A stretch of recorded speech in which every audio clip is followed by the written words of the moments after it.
Assalamualaikum warahmatullahi wabarakatuh, Kang Bro semuanya. Kali ini Kang Bro, Anda berjumpa kembali bersama channel Pertanian dan Sejarah.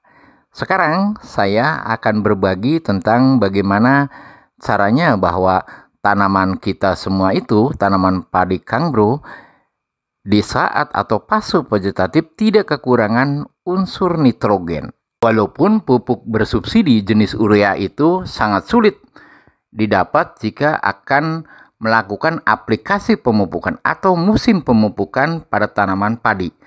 Nah, kita tidak usah bingung. Kita banyak solusi, Kang Bro, bahwa pupuk tersebut walaupun kita hanya beberapa kebagian daripada pupuk subsidi, kita nggak usah bingung. Saya akan memberikan solusi yang terbaik bagaimana caranya untuk memenuhi kebutuhan kandungan nitrogen atau kandungan zat klorofil pada tanaman Anda.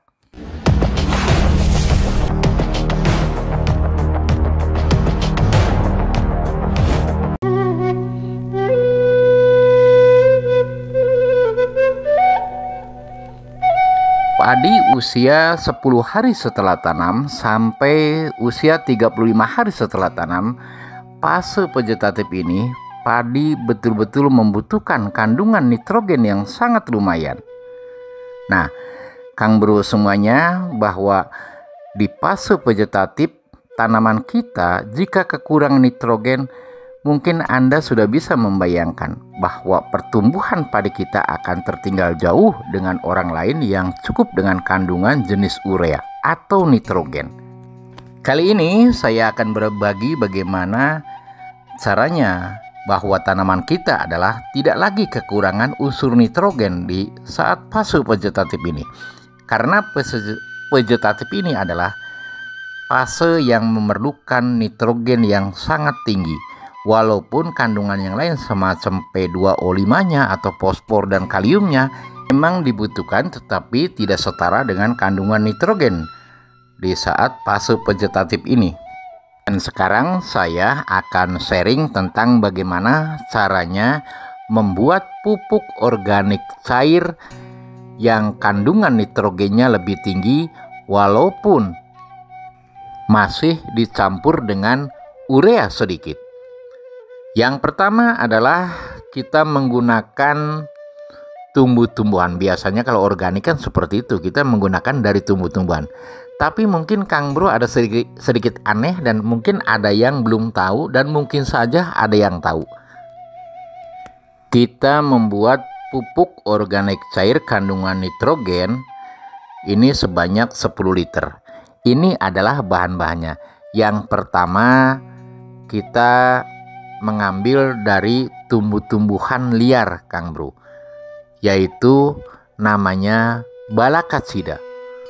Jenis tumbuhan Balakacida ini kandungan nitrogennya cukup lumayan. Daun Balakacida membutuhkan 5 kg dan ditambah kohe kambing 1 ember dan ditambah Yakul 2 biji, molase 500 cc. Kalau tidak ada molase, itu rebusan air gula merah dicampur dengan gula putih, itu bisa 1 liter.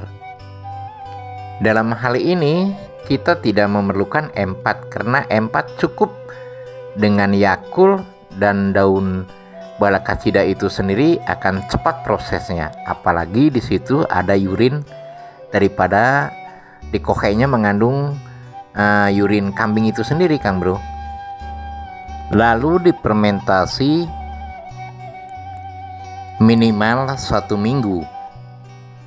Maksimal kalau 1 bulan nggak masalah, kalau dibutuhkannya masih lama. Tetapi ini 1 minggu pun cukup dan disaring, lalu ditempatkan di jerigen yang tertutup rapat. Dan dosis untuk pengaplikasian minimal 200 cc atau 1 gelas air mineral. 2 gelas air mineral atau 400 cc itu tidak masalah.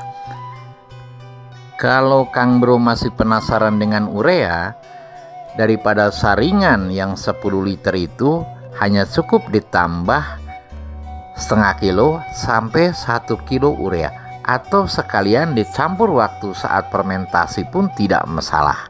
Itu lebih bagus. Tetapi kalau lupa, andai kata setelah apa yang dikatakan tadi, daun balakacida ditambah lagi dengan kohe kambing, ditambah lagi dengan yang lainnya, lalu lupa menyampur dengan urea sebanyak paling banyak adalah 1 kilo atau minimal kita setengah kilo. Itu bisa belakangan nggak masalah. Setelah disaring, lalu dicampur, diaduk, dan dimasukkan ke dalam jerigen itu. Dan jarak 1 hari setelah dicampur dengan urea, Kang Bro bisa diaplikasikan. Ini membuat 10 liter bisa diaplikasikan 3 kali pengaplikasian atau bisa dijadikan 2 kali pengaplikasian. Ini sama saja kita membuat pupuk 1 kintal urea toko, Kang Bro. Jadi kita akan lebih irit lagi. Jadi apa yang saya katakan tadi, Kang Bro nggak usah bingung. Andai kata pun kita punya urea 20 kilo, kita membuat dengan pupuk organik cair, kita tidak usah ditaburkan dengan pupuk granul atau pril. Kalau di dalam urea itu nggak masalah. Karena kita dalam pemberian pupuk itu baik melalui akar dan melalui stomata daun itu ada kekurangan dan kelebihannya di saat musim hujan seperti ini, Kang Bro. Nah, itulah diantara salah satu solusi dari saya. Jika Kang Bro tani itu kekurangan urea yang membutuhkan dalam per hektar itu kintaran, lebih baik hanya cukup 1 kilogram urea dicampur dengan daun balakacida dan kohe kambing. Nah, itu solusi yang terbaik untuk kita semua, Kang Bro. Yang bagus adalah daun balakasidanya bila perlu, atau bukan bila perlu ya, emang yang lebih bagus itu dihancurkan dulu atau dibebak lah ya. Kalau di blender kan tidak mungkin. Kita ditumbuk aja, ditumbuk lah. Nah, ditumbuk agak lembut-lembut sedikit, dan itu bahkan lebih cepat dan lebih bagus kandungan ureanya, dan fermentasinya juga lebih cepat. Ini adalah, Kang Bro, solusi untuk kekurangan unsur nitrogen. Jadi kita membuat 10 liter itu 1 kali aplikasi itu kelihatannya hijau banget. Kita 1 kali aplikasi itu sudah kelihatan hijau banget. Kalau masalah bahwa 10 liter bisa berbanding dengan 1 kintal, itu karena kita dilihat dari kasat mata, padahal lebih. Nanti kita kalau terlalu muluk-muluk, nanti kita bagaimana? Nah, kita bisa dibuktikan oleh kita semua. Jadi kita 1 kali aplikasi, kita lihat nanti setelah aplikasi 1 kali, lihat kita kedua harinya atau ketiga harinya, kita bagaimana perkembangan daripada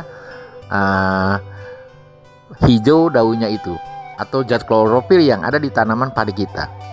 Nah, berbeda dengan kalau kita memberikan urea langsung, pril ureanya itu kita ditaburkan, itu sangat beda. Banyak yang kelebihan dan ada juga yang kekurangan karena lazing. Tetapi kalau dengan ini beda deh pokoknya. Hijaunya hijau beda. Nanti Kang Bro bisa membedakan lah ya. Selain daripada kandungan urea di dalam daun balakacida itu, Kang Bro, itu ada jelas kandungan fosfor ada, kandungan kalium juga ada, dan kandungan mikronya juga ada. Apalagi tadi kita sudah ditambah urin atau ditambah kohe kambing lah ya. Tidak urin kambingnya, kita tidak langsung urinya, tetapi ini adalah kohe kambingnya. Ini adalah sangat luar biasa. Nah, itu adalah, Kang Bro, ini solusi, sekali lagi saya ucapkan, ini adalah solusi yang bagi kekurangan daripada kandungan unsur nitrogen di saat fase vegetatif pada tanaman padi kita. Dan yang kedua, ini adalah solusi kita kekurangan, artinya pupuk bersubsidi yang langka, kita nggak usah bingung. Jadi dengan cara seperti ini yakin sama. Hanya kita membeli setengah kilo sampai 1 kilo, kita bisa diaplikasikan, bisa 3 kali pengaplikasian. Itulah kelebihan daripada daun balakacida, atau mungkin di tanaman di tempatnya Kang Bro mungkin banyak yang namanya beda-beda. Kalau di tempat kami ini disebut balakacida. Kalau Kang Bro tidak tahu, Kang Bro bisa searching deh di Google bahwa daun itu adalah sangat cukup lumayan. Tetapi kalau di Google kebanyakannya itu untuk obat herbal. Nah, ini bisa dimanfaatkan dalam segi ilmu pertanian yang pernah saya dapatkan, bahwa daun balakasida ini atau tanaman liar balakasida ini sangat luar biasa manfaatnya buat pertanian, yaitu terutama kandungan nitrogen yang sangat lumayan. Itulah Kang Bro semuanya. Andai kata Kang Bro semuanya tidak atau kurang paham, Kang Bro bisa komen di kolom komentar, insya Allah akan saya jawab.